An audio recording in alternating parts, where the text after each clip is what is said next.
Raiders of the Lost Ark, just like its lead, is a film that requires no introduction. An absolute classic of the adventure genre with the main character that personifies it. After all, if adventure has a name, it must be Indiana Jones. Fresh off the release of Star Wars, Raiders was the brainchild of longtime friends George Lucas and Steven Spielberg, while the pair were on vacation building sandcastles. Steven mentioned how much he would like to direct a James Bond movie, so George brought up his idea for the next best thing. A throwback to the adventure serials of yore, starring a tough-as-nails archaeologist named Indiana Smith. The two workshopped the idea for a while, changed his last name to Jones, and film history was born. Before we get started properly, have you heard of The Big Bang Theory? Stupid question, you don't love to know how to press buttons. Of course you've heard of one of the most popular sitcoms of the 2010s, whether you wanted to or not. Well, in the 4th episode of the 7th season, titled The Raiders Minimization, Amy posits that the movie would go exactly the same as it did, even if Indiana wasn't in it. I defy you to find a story problem. Here's my jaw. Drop it. All right. Indiana Jones plays no role in the outcome of the story. If he weren't in the film, it would turn out exactly the same. Oh, I see your confusion. Now, you don't understand. Indiana Jones was the one in the hat with the whip. No, I do. And if he weren't in the movie, the Nazis would have still found the Ark, taken it to the island, opened it up, and all died. Just like they did. Let's go over why that's true. So it would have tortured Marion for the headpiece, which would lead to the Nazis discovering the correct location of Tanis the first time, Belosh. Belloc. Right. Belloc, Dietrich, and Tot would have excavated the Ark, would have had the test opening as planned, and everyone present would have died. The only real difference made by the presence of Indy and Marion is that the Ark gets locked up in a warehouse instead of either the Nazis recovering it or it being lost to time again. Admittedly, that's a pretty fucking big difference, and it is pointed out at the end of the episode. Wait. If it wasn't for Indiana Jones, the Ark would never have ended up at the warehouse. That's true. He collected and delivered the Ark to the proper authorities for filing. Like a hero! Yes! I don't think that matters, though. Raiders of the Lost Ark isn't about getting the Ark. It's about Indiana Jones and his journey, his allies, and his enemies. Raiders is a character-focused movie. It's not that it's uninterested in having a compelling story. If that were true, this movie wouldn't be anywhere near as good or beloved as it is. It's just more interested in having compelling characters to move that story along. Hi, I'm Justin, I love movies, and this is Raiders of the Lost Ark, when characters drive narrative. The movie really wastes no time in showing the kind of guy its lead character is, being aware of his surroundings, particularly the dart in this tree, making note that there is danger around, but most importantly, with the other party members, disarming the man who tries to shoot him down. Again, making note of the danger. Until we're watching the movie write the script, I didn't even notice that we see Indy gather the sand he uses to try and trick the weight mechanism. It's a very small detail, but one I'd never even thought about before. I hadn't even heard it mentioned before. But it goes to show that Indy is a guy who does his research, enough to know that there could be a weight mechanism, but still goes with the flow of things. I don't know, I'm making this up as I go. He's clever and resourceful, treading carefully in the Jovito's temple, figuring out the traps as he and Satipo go through, and figuring a way out of the Well of Souls. But they don't make him infallible. Indy screws up often. In the Jovito's temple, after replacing the idol with a bag of sand, the weights weren't close enough, and he causes the temple to crumble around him, having to rush through, hoping he doesn't end up like old Forrestal. Or Satipo, for that matter. And again, after he and Marion escape the Well of Souls, he gets his ass kicked by the mechanic. And he fucking feels that ass kicking later.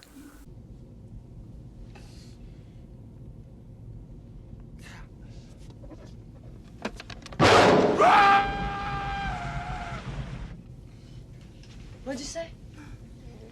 As for our leading lady, after the end of her and Indy's less than appropriate relationship, I need one of the pieces your father collected. I learned to hate you in the last 10 years. I never meant to hurt you. I was a child. I was in love. It was wrong and you knew it. You knew what you were doing. and her traveling the world with her late father left her stuck in Nepal, made Marion a rather tough woman. but not one is used to the violence that Indy has to deal with regularly. Though she's still able to handle herself without help from Jones, at least to a degree. We also see her own brand of resourcefulness. Her introductory scene shows that she can drink men twice her size under the table, so when she's captured by the Nazis, and Belloc in particular, she decides to lure him into a false sense of security, get him nice and wasted, and slip away into stupor. Not the best plan, even if Tote didn't show up to stop her dead in her tracks, but she's doing the best with what she's got, and who could forget Saleh, Indy's loyal friend and his greatest help in this adventure. He's a fun, jovial guy, and, luckily through that big and friendly personality, he's amassed a good few connections, allowing him a good network of knowledge, thus leading to the headpiece being translated accurately, Indy and Saleh digging in the right place, and the Ark being discovered. Without Saleh, Indy wouldn't have won out in the end. As a contrast to Indy, a studious man who rolls with the punches as they come and adjusts accordingly, Belloc and the Nazis, apart from being the world's worst band name, are each some combination of sloppy, cruel, and arrogant, demonstrated in part by their, understandably, shoddy reproduction of the Staff of Ra's headpiece, which resulted in them having no idea where the Well of Souls was. Belloc's staff is too long. They're digging in the wrong place. And they say size doesn't matter. But, demonstrated even better by the film's climax, when the Ark is opened, Belloc, Major Todt, and Colonel Dietrich all, at first, are either amused, annoyed, or stunned to find the dust contained within it. Something that Indiana already knew. Yes, the actual 10 Commandments, the original stone tablets that Moses brought down out of Mount Hera have been smashed, if you believe in that sort of thing.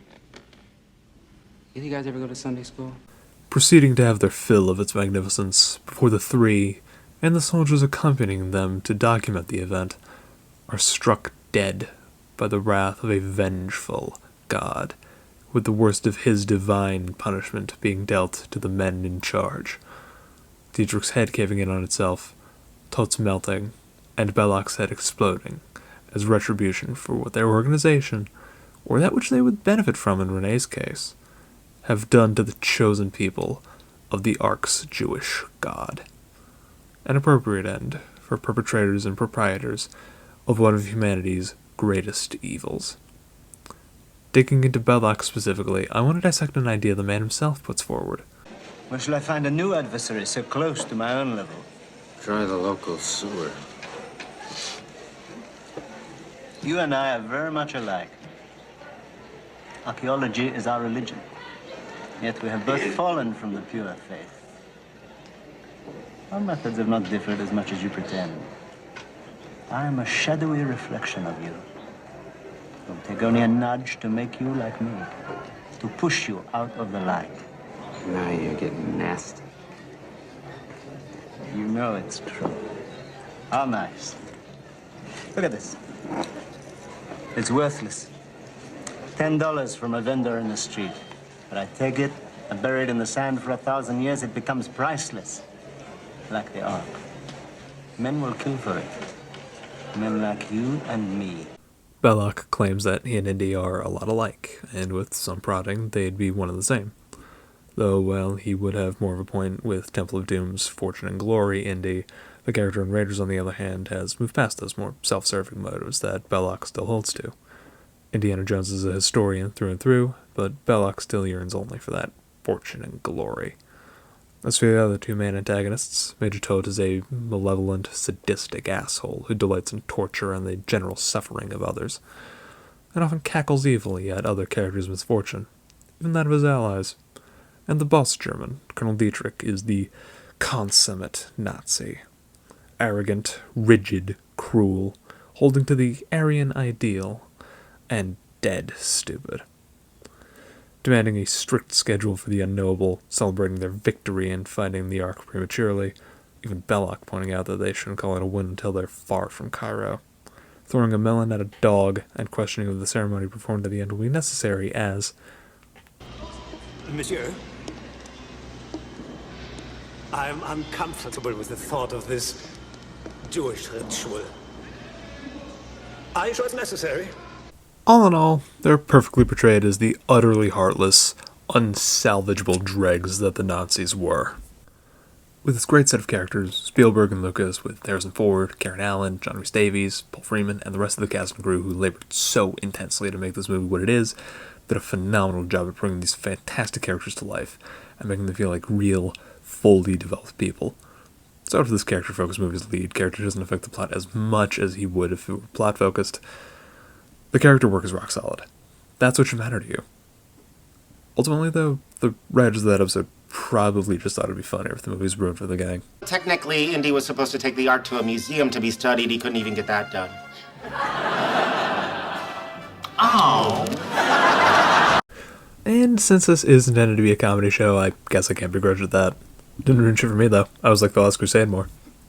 Raiders of the Lost Ark is one of the most popular and celebrated films, not only of its genre, era, its director's filmography, but of all time.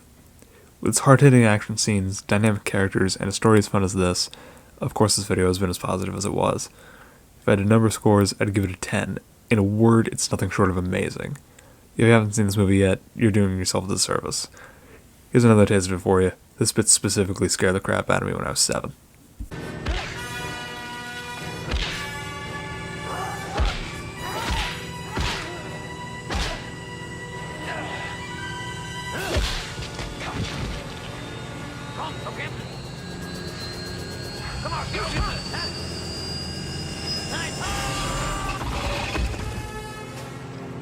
I'll have a link in the description for you to buy the movie if, for whatever reason, you haven't already.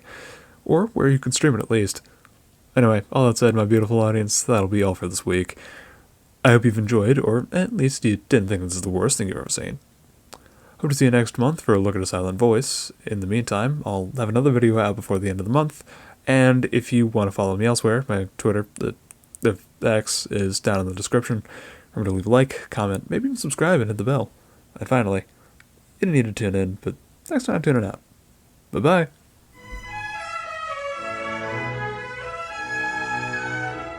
A British tar is a soaring soul, as free as a mountain bird. His energetic fist should be ready to resist a dictatorial word. Also, the Big Bang Theory episode has a subplot about Leonard using his childhood trauma for sex. Gross.